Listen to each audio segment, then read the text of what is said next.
নমস্কার বন্ধুরা, আমি মৌসুমি মৌসুম ক্রিয়েটিভিটি চ্যানেলে সবাইকে স্বাগত জানাই। বন্ধুরা, বর্ষাকাল মানেই ইলিশ, আর এখন বাজারে ইলিশ পাওয়া যাচ্ছে প্রচুর পরিমাণে। ইলিশ মানেই বেস্ট রেসিপি মাথায় আসে ইলিশ ভাপা। আজ হাজির হয়েছি ইলিশ ভাপা নিয়ে। খুব সহজভাবে দেখাবো, স্বাদ থাকবে অটুট। ইলিশ মাছ যারা কোনোদিনও রান্না করেননি, এই রেসিপিটা দেখলে ইলিশ ভাপা কিন্তু খুব সহজেই রান্না করে ফেলতে পারবেন। সাথে থাকবে কিছু টিপস।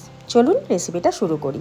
আমি প্রথমে একটি বাটির মধ্যে 2 চামচ পরিমাণে হলুদ সর্ষে আর 1 চামচ পরিমাণে কালো সর্ষে সামান্য জল দিয়ে ভিজিয়ে রাখবো। তাহলে সর্ষে কিন্তু একদমই তেতো ভাব থাকবে না। এটা আমি 20 মিনিটের জন্য ভিজিয়ে রাখবো। একটু ভালো করে চামচ দিয়ে সর্ষেটাকে নাড়াচাড়া করে ঢাকা দিয়ে রেখে দেবো। আর এদিকে আমি নিয়ে নিয়েছি 4 টুকরো মাছ, লেজা আর মাথা বাদ দিয়ে। স্বাদ মতন হলুদ, লবণ আর সামান্য সর্ষের তেল দেবো। সর্ষের তেল দিলে হলুদ আর লবণটা মাছের গায়ে খুব সুন্দরভাবে কিন্তু চলে যাবে। এবার খুব ভালো করে মাছগুলোকে মাখিয়ে নেব। মাছ মাখানো হয়ে গেছে। এবার একটি গ্রাইন্ডার জারের মধ্যে জল থেকে ছেঁকে রাখা সর্ষে গ্রাইন্ডার জারের মধ্যে দিয়ে দেব। সাথে দেব 4টে কাঁচা লঙ্কা। ঝালটা আপনারা আপনাদের স্বাদ অনুযায়ী ব্যবহার করবেন। দেব হাফ চামচ পরিমাণে লবণ আর হাফ বাটি নারকেল কোড়া। সর্ষের মধ্যে লবণ অবশ্যই দেবেন, তাহলে তেতো ভাবটা একদমই থাকবে না। আর দিয়ে দেব একটু সর্ষের তেল, সর্ষের ঝাঁঝ বাড়ানোর জন্য। সর্ষে আমার বাটা হয়ে গেছে। এবার দিয়ে দেব এর মধ্যে হাফ বাটি পরিমাণে টক দই। টক দইটা আমি আগে থেকে ফেটিয়ে রেখেছিলাম।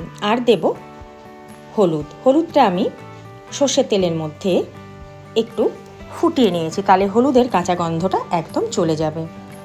এবার খুব ভালো করে সর্ষের সঙ্গে তেল আর হলুদটা মিশিয়ে নেব। আর একটু দিয়ে দেবো স্বাদ মতন লবণ। এবার একটা টিফিন কোটোর মধ্যে যতটা আমি সর্ষে বেটেছি তার অর্ধেকটা আগে কোটোর মধ্যে দিয়ে দেব। তারপরে একে একে ইলিশ মাছগুলো উপরে সুন্দরভাবে সাজিয়ে দেব। এখানে আমি 4 টুকরো ইলিশ নিয়েছি। যদি আপনাদের মাছের পরিমাণ বেশি থাকে তাহলে কোটোটাও কিন্তু একটু বড়ই নিতে হবে। এবার বাকি যে সর্ষে বাটাটা ছিল সেটা এই মাছের উপর দিয়ে সুন্দরভাবে ছড়িয়ে দেব। বাটির গায়ে লেগে থাকা সর্ষেগুলো দিয়ে দেব মাছের মধ্যে। এবার কোটোটা একটু ঝাঁকিয়ে নেব, তাহলে বেশ ভালো মতো নিচ ওপরটা সর্ষেগুলো সমানভাবে চলে যাবে। উপরে দিয়ে দেব সামান্য সর্ষের তেল। আর দেব কটা কাঁচা লঙ্কা। কাঁচা লঙ্কাগুলো আমি এখানে ভালো করে মাঝখান থেকে 2 ভাগ করে নিয়েছি। এইভাবে একটা একটা করে মাছের উপরে কাঁচা লঙ্কাগুলো ছড়িয়ে দেব। এবার টিফিন কোটোর ঢাকাটা আটকে দেব। কড়াইয়ে জল দিয়ে গ্যাসের উপর কড়াইটা বসিয়ে একটি স্ট্যান্ড দিয়ে দিয়েছি জলের মধ্যে। এবার উপরে বসিয়ে দেব কোটোটা 20 মিনিটের জন্য। 20 মিনিট পর আবার ফিরে এলাম। ইলিশ ভাপা তৈরি হয়ে গেছে। এবার কোটোটাকে জল থেকে তুলে নেব। তুলে কিন্তু আমি একটু রেখে দেব, যাতে কোটোর মুখটা খুলতে পারি। ঢাকাটা মানে একটু ঠান্ডা হতে দেব। ঠান্ডা হয়ে গেছে, একটু কোটোর মুখটা খুলে নিয়েছি। রেডি হয়ে গেছে আজকের ইলিশ ভাপা, সাথে গরম গরম ভাত। রেসিপি ভালো লাগলে একটি লাইক করে বন্ধুদের সাথে শেয়ার করতে একদম ভুলবেন না। আর পাশে থাকা বেল আইকনটি ক্লিক করে দেবেন পরের ভিডিও পাওয়ার জন্য। খুব ভালো থাকবেন, সুস্থ থাকবেন।